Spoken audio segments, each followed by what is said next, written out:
नमस्कार, उत्तराखंड के इस खास बुलेटिन में आपका स्वागत है। मैं हूं आपके साथ हर्षवर्धन सिंह। तो आइए रुक करते हैं आज की खबरों का। देहरादून में डीजीपी अशोक कुमार ने साइबर सेल, साइबर थाना व एसटीएफ के कार्यों व भवन का निरीक्षण कर अधिकारियों के साथ बैठक की। इस दौरान डीजीपी ने मोबाइल रिकवरी रोल द्वारा तलाश किए गए करीब 100 मोबाइल फोन भी मोबाइल स्वामियों को सौंपे। साथ ही डीजीपी ने एसटीएफ द्वारा तैयार प्रेजेंटेशन को एसएसपी कक्ष में डीजीपी के साथ देखते हुए कई दिशा निर्देश और आगे भविष्य में दिए जाने वाले दिशा निर्देशों पर भी बल दिया।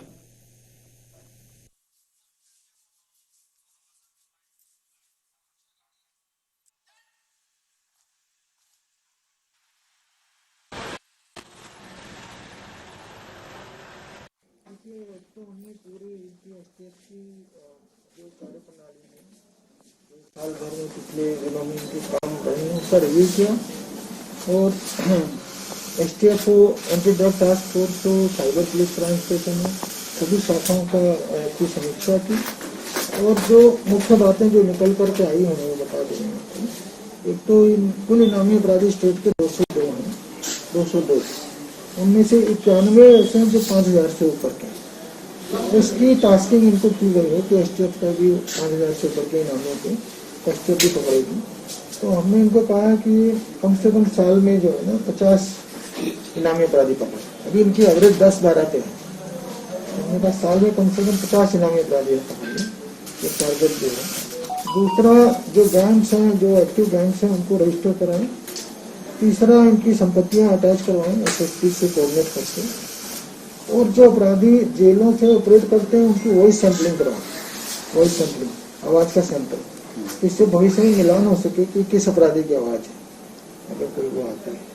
ठीक है, तो मेनली इनको इस तरह से टास्किंग किया है। ड्रग्स के मामले में भी हमने कहा है कि जो ड्रग माफिया है उस पर गैंगस्टर एक्ट के अंतर्गत भी कार्रवाई की जाए और उनकी प्रॉपर्टियां भी अटैच कराई जाए जो ड्रग्स माफिया है। और साइबर थाना जो कुमाऊं का सैंक्शन हो चुका है उसकी नोटिफिकेशन अभी नहीं आई। हम कोशिश कर रहे हैं कि 1 जनवरी से उसको अस्थायी रूप से सिडकुल के बाहर एक चौकी होती थी पहले, पंतनगर सिडकुल चौकी, उसको शुरुआत करा देंगे 1 जनवरी से साइबर थाना कुमाऊं में। ठीक है। आगामी विधानसभा चुनाव को लेकर सत्ताधारी पक्ष ने अपने दौरों में तेजी कर दी है। हालांकि कई ऐसे विधायक भी हैं जो अब तक अपने गृह क्षेत्र में नहीं पहुंचे हैं, जिसे लेकर बीजेपी प्रदेश अध्यक्ष बसिंदर भगत ने नाराजगी जाहिर की है। भगत ने कहा कि जो भी विधायक अपने क्षेत्रों में दौरा नहीं कर रहे हैं उसे लेकर 26 दिसंबर को समीक्षा बैठक की जाएगी। साथ ही भगत ने कहा कि वो खुद भी 24 दिसंबर से विधानसभा क्षेत्रों का दौरा करने वाले हैं।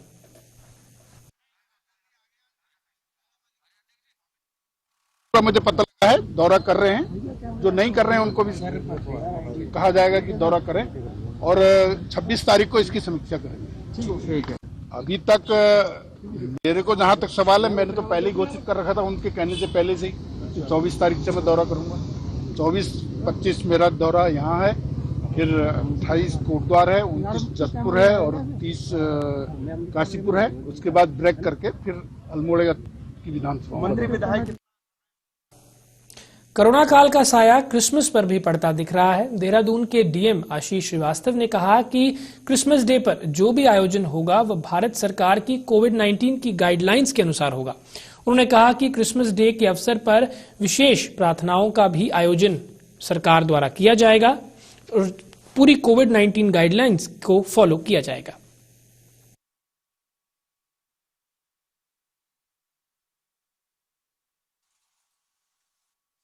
कोविड की गाइडलाइंस है उसी के अनुसार ही कोई कार्रवाई की जा सकती है और जो कोविड के लिए रिलीजियस प्लेस के लिए भी भारत सरकार की गाइडलाइन है उसी के तहत ही कोई भी प्रार्थना वगैरह की जाएगी। देहरादून जिला प्रशासन ने क्रिसमस एवं नववर्ष पर जनपद के सभी होटल, बार, रेस्टोरेंट व अन्य सार्वजनिक स्थलों पर पार्टी व कार्यक्रम आयोजन पर पाबंदी लगा दी है। वहां नववर्ष की पार्टी पर रोक लगाए जाने के बाद मसूरी में भी इसका असर देखा जा रहा है।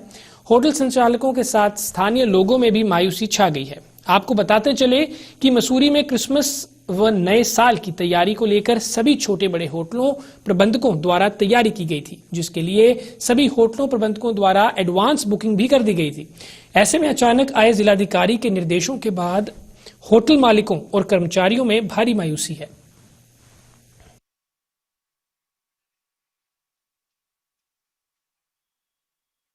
एक जिला अधिकारी द्वारा एक आदेश निकाला जाता है जिसमें समस्त कार्यक्रमों पर रोक लगाई जाती है। होटलों के कार्यक्रमों को रोका जाता है, डीजे बनाने से रोका जाता है और नया वर्ष बिना शोरगुल के, बिना उत्साह के नहीं मनता।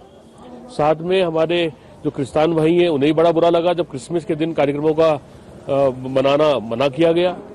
और अद्भुत बात यह है कि पूरे के पूरे प्रदेश में सिर्फ जिला देहरादून एक ऐसा जिला है जहां पे साप्ताहिक बंदी लागू होती है, लॉकडाउन माना जाता है, जहां पे कार्यक्रमों पर रोक है। बाकी समस्त 12 जिलों में कहीं पर भी ना तो कार्यक्रमों में रोक है, ना ही साप्ताहिक अवकाश है।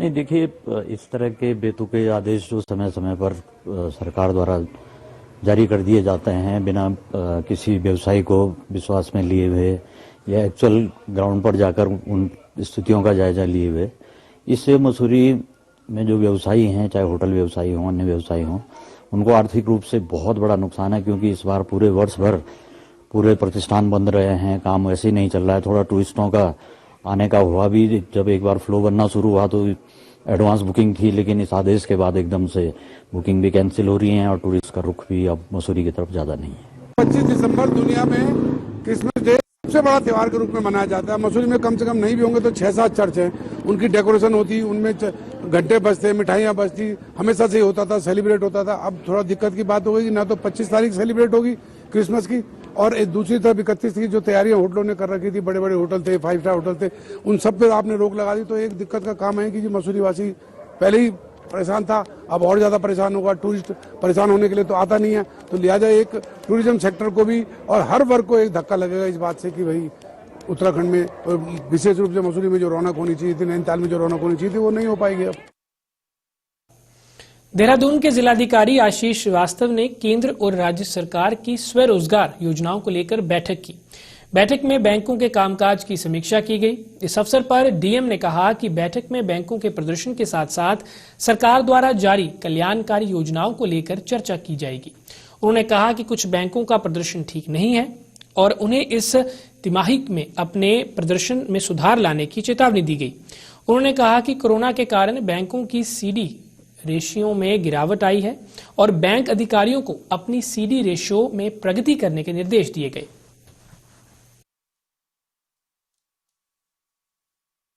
होती है, सारे बैंक के जितने अधिकारी होते हैं उनके साथ जो हमारे राज्य सरकार और केंद्र सरकार की कल्याणकारी योजनाएं हैं उनकी समीक्षा बैठक होती है। तो उसमें हमारा सीडी रेशियो थोड़ा सा गिरा है, जो उसका एक रीज़न कोविड का लॉकडाउन भी है।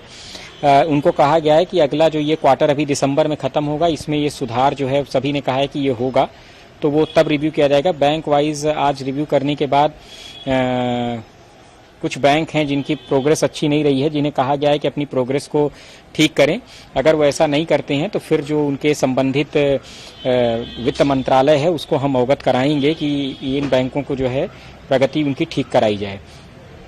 इसके अतिरिक्त जो मुख्यमंत्री स्वरोजगार योजना है उसमें अच्छी प्रोग्रेस है इनकी, और उनको कहा गया है कि दिसंबर लास्ट तक अपने सभी टारगेट्स को जो है वो कंप्लीट कर दें। थाना ऋषिकेश पुलिस को एक बड़ी कामयाबी हाथ लगी है, जिसमें 19 दिसंबर को अंकित नारंग नामक एक व्यापारी के घर में हुई चोरी का 3 दिन के बाद खुलासा कर दिया गया है। एसएसपी देहरादून योगेंद्र सिंह रावत व्यापारी के घर से चोरों ने करीब 14 तोले सोना व हीरे के आभूषण और कई कीमती सामान से हाथ साफ किया था। पुलिस ने 3 दिन के भीतर इस घटना को अंजाम देने वाले 4 चोरों को गिरफ्तार कर उन्हें चोरी का सामान उनसे बरामद किया है।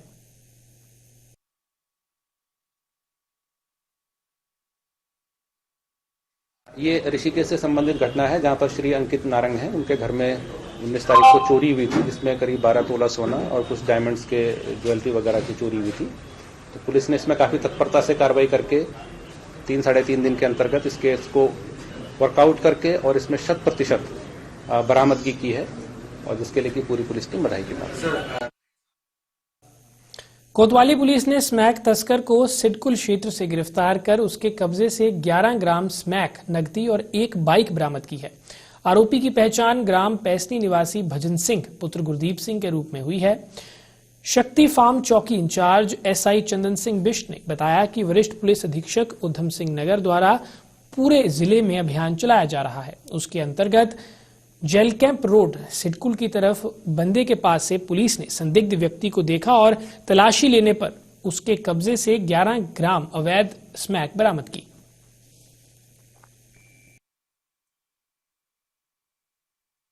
जो जनपद में नशे के विरुद्ध अभियान चलाया जा रहा है, उसके अंतर्गत आज सवेरे जेल कैंप रोड में सिडकुल की तरफ बंदे के पास जो है एक व्यक्ति भजन सिंह पुत्र गुरदीप सिंह जो पसैनी का रहने वाला है, पसैनी नानक लगता था, तो उसके कब्जे से 11 ग्राम अवैध स्मैक बरामद हुई है।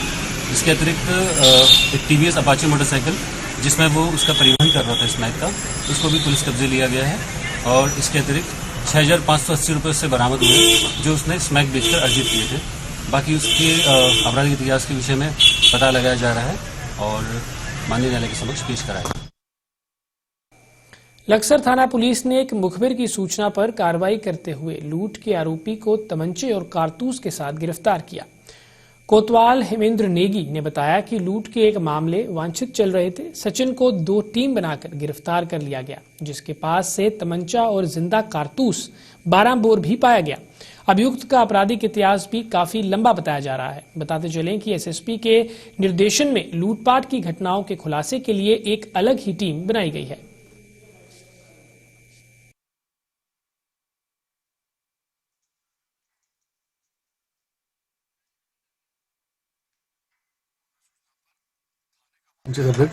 सचिन सनो ओमकार निवासी सोसाइटी रोड को एक तमंचा और कारतूस के साथ पकड़ा गया। इसके विरुद्ध थाने में कई मुकदमे हैं, इसमें इसको वैधानिक कार्रवाई करने के बाद न्यायालय पेश किया गया। इसके अलावा पुलिस ने इसके साथी बाबू को भी पकड़ा है, जिससे एक चाकू बरामद हुआ। इसके खिलाफ भी अभियोग दर्ज कर न्यायालय पेश भेजा है।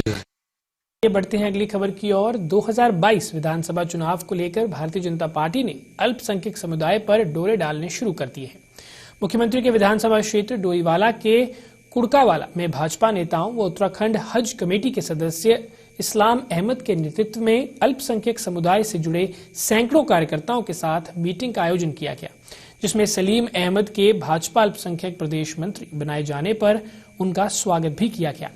बैठक का मुख्य उद्देश्य उत्तराखंड सरकार द्वारा दी जाने वाली योजनाओं को जन जन तक पहुंचाना है और पार्टी का विस्तार करना है। इस दौरान उत्तराखंड हज कमेटी के सदस्य इस्माइल अहमद ने कहा कि भारतीय जनता पार्टी ही एक ऐसी पार्टी है जो सभी समुदायों को साथ लेकर चलती है और अल्पसंख्यकों के हितों के लिए कार्य कर रही है।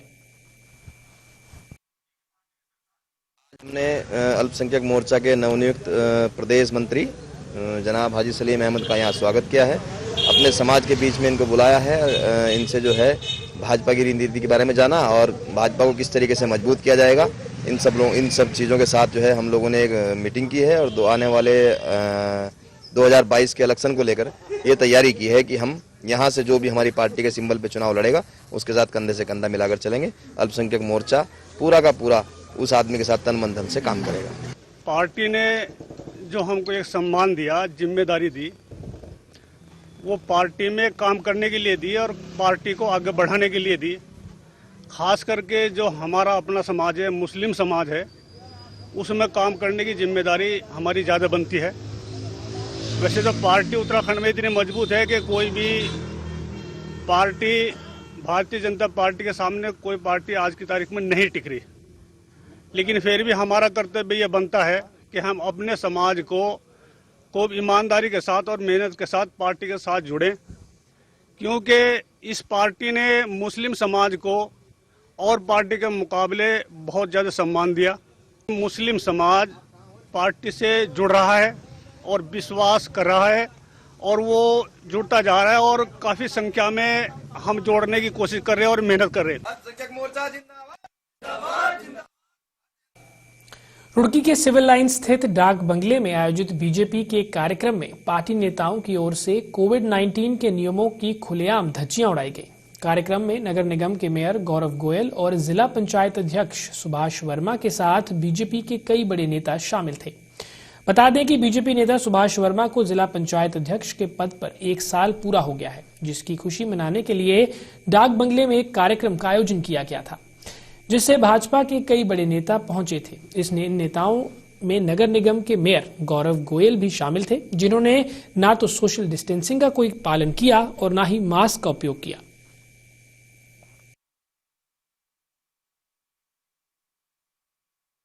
क्या है इसमें, लोग मास्क तो सबके हैं, लेकिन फोटो खिंचाने की प्रतिस्पर्धा ऐसी है कि फोटो खींचने वाले कहते हैं कि मास्क नहीं चाहिए। देखिए, इस तरह से कोरोना बढ़ेगा कम होगा? नहीं, थोड़ा आदमी को सावधानी तो बरतनी चाहिए। दिल्ली के उप मुख्यमंत्री मनीष सिसोदिया एक बार फिर उत्तराखंड का दौरा करेंगे। इस जानकारी आम आदमी पार्टी की प्रदेश प्रवक्ता उमा सिसोदिया ने दी। उन्होंने कहा कि दिल्ली के उप मुख्यमंत्री जनवरी के पहले हफ्ते में उत्तराखंड का दौरा कर सकते हैं। उमा सिसोदिया ने कहा कि पहले चुनावों में गाय, मंदिर और हिंदू मुस्लिम पर बहस होती थी, लेकिन आम आदमी पार्टी ने देश में काम पर बहस शुरू की है। उन्होंने कहा कि इस बार विधानसभा चुनावों में आम आदमी पार्टी काम पर बहस करेगी।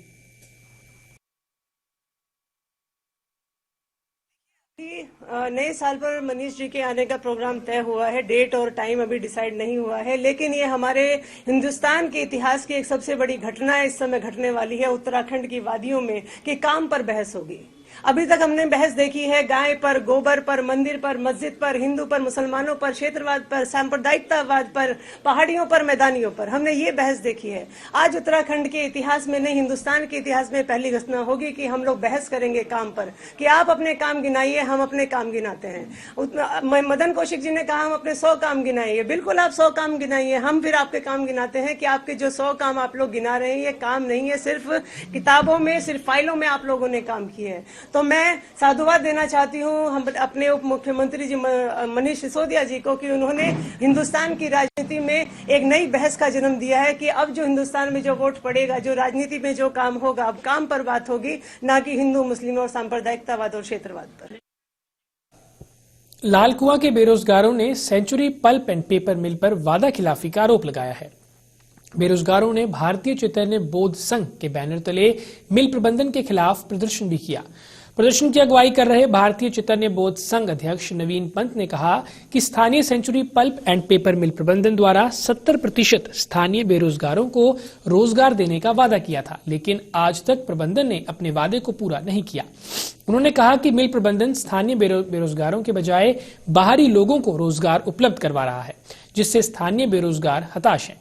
उन्होंने चेतावनी दी कि यदि इसके बाद भी सेंचुरी मिल प्रबंधन अपना वादा पूरा नहीं करता तो 3 जनवरी से उग्र आंदोलन किया जाएगा।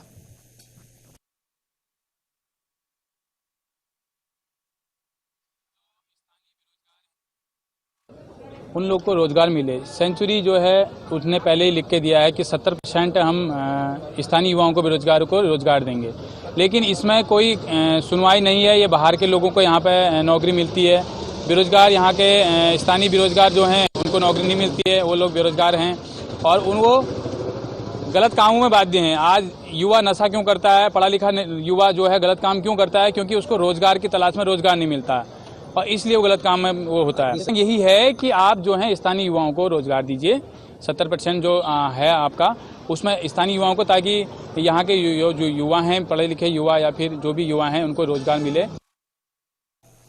देवनगरी हरिद्वार में बीते 4 दिन पहले 11 साल की किशोरी की एक साथ दुष्कर्म और हत्या पर भी सियासत गरमाई हुई है।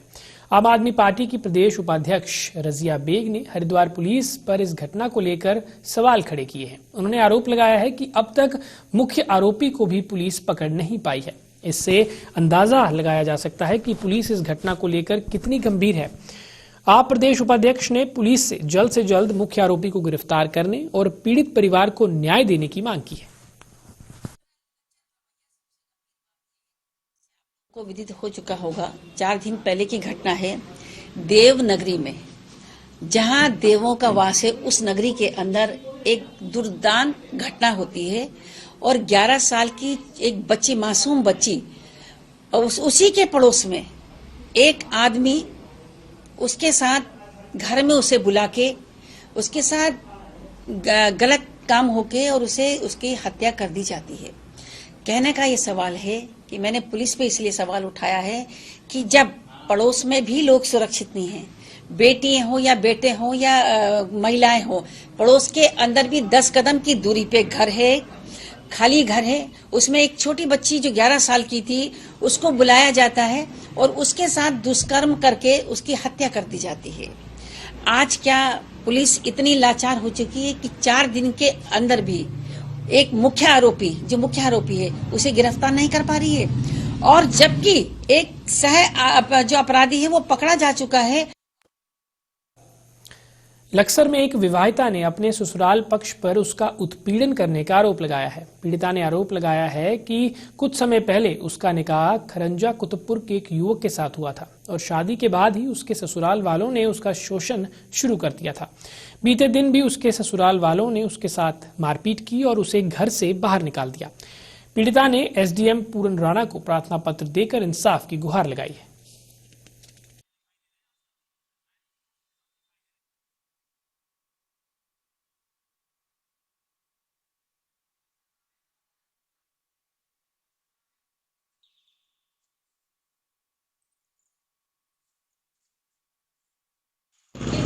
मेरे साथ मारपीट हुई थी, मेरे ससुराल वालों ने घर से बाहर निकाल दिया।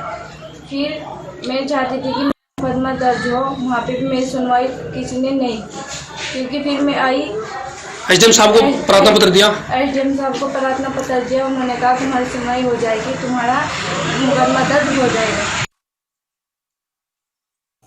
गुरुकुल कांगड़ी 2021 में विश्व स्तरीय औषधि पादप महाकुंभ करने जा रहा है। इसे ग्रीन कुंभ नाम दिया गया है, जिसका स्वामी श्रद्धानंद के 94वें बलिदान दिवस पर विधि विधान के साथ आयुर्वेदिक नर्सरी का उद्घाटन आयुष मंत्रालय मुख्य कार्यकारी JN शास्त्री ने किया। इसकी तैयारियों को लेकर स्वामी विश्वविद्यालय के कुलपति राजेश कुमार शास्त्री ने बताया कि ग्रीन कुंभ जनवरी 2021 से अप्रैल तक चलेगा।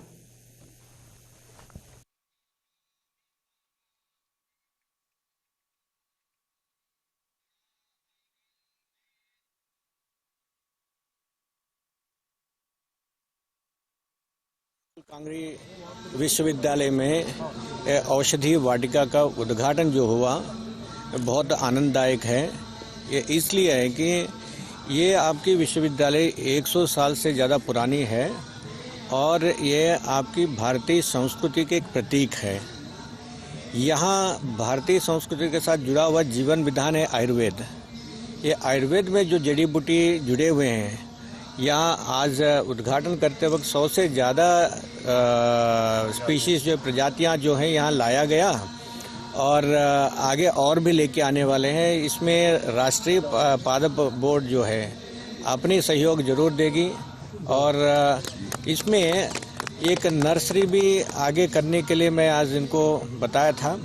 वो नर्सरी का भी योजना जरूर आप भेजिएगा। हम एक खास हिमालय की जो स्पीशीज़ हैं, प्रजातियां हैं, वो लगाने की पूरा यह सहयोग देंगे। जो कि स्वामी श्रद्धानंद जी के द्वारा स्थापित है 118 साल पहले, और आज उनका ये 94वां बलिदान दिवस है। और आज बलिदान दिवस के उपलक्ष्य में आयुष मंत्रालय के CEO साहब शास्त्री जी, प्रोफेसर जोशी जी जो आयुर्वेद विश्वविद्यालय के वाइस चांसलर हैं, और पूरे विश्वविद्यालय परिवार के द्वारा आज इस औषधि वाटिका का उद्घाटन किया गया है। काल था, उसमें निश्चित रूप से आयुर्वेद की शक्ति पूरे विश्व ने मानी है और एलोपैथिक साइंस की लिमिटेशन हमारे सामने आई है। आज हम लोगों का दायित्व और बढ़ गया है। मैं समझता हूँ कि हम लोग, ये आयुष प्रदेश है उत्तराखंड, और उत्तराखंड के माध्यम से हम जड़ी बूटियों का प्रदेश हम लोग इसको कहते हैं। और आज एक ये बहुत बड़ी शुरुआत गुरुकुल कांगड़ी विश्वविद्यालय में भी हुई है, और ऐसा ही विचार हम लोगों ने समस्त जितने भी विश्वविद्यालय हैं उत्तराखंड के, उन सभी में हर्बल गार्डन लगाने की हम लोगों ने पहल की है। दून विश्वविद्यालय और उत्तराखंड आयुर्वेद विश्वविद्यालय में भी हम लोग ऐसे हर्बल गार्डन लगा रहे हैं। ऐसा ही महर्षि चरक अंतर्राष्ट्रीय शोध संस्थान जो कोटद्वार में खुल रहा है 17.5 हेक्टेयर में भी, उसमें भी हर्बल गार्डन और ये रिसर्च सेंटर जड़ी बूटियों से संबंधित है। तो कोरोना काल में लोगों ने आयुर्वेद की महत्ता को स्वीकारा है और उसके लिए हमें अभी और। आज के लिए बस इतना ही। दीजिए इजाजत। नमस्कार।